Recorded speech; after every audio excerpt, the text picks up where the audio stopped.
Let's just go through a couple of more questions. We have Kath Loveland here. She is asking, how do companies handle recruiting people from other countries with regard to work visas, etc.?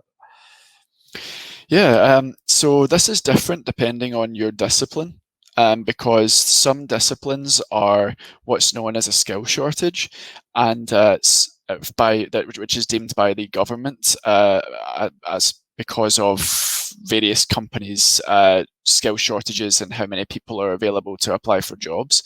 So the for the ones that I deal with, which are lighting artists, technical artists, and visual effects artists, those three types of people are not common.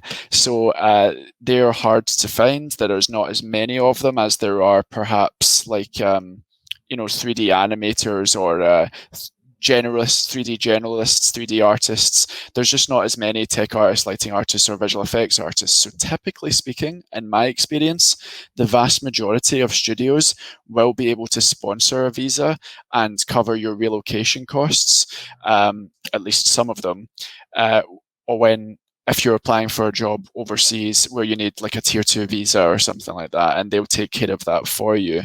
It is easier the more senior you are. Now, I know that's going to be hard to hear for some really enthusiastic junior candidates that want their next job in a different country. It's not impossible.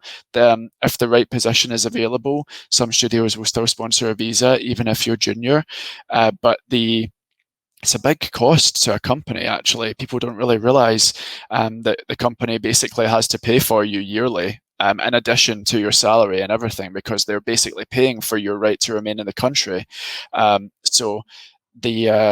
Yes, for the positions I'm talking about, lighting, visual effects, tech art, I usually don't have any issues with the right candidate being able to have a visa sponsored for them.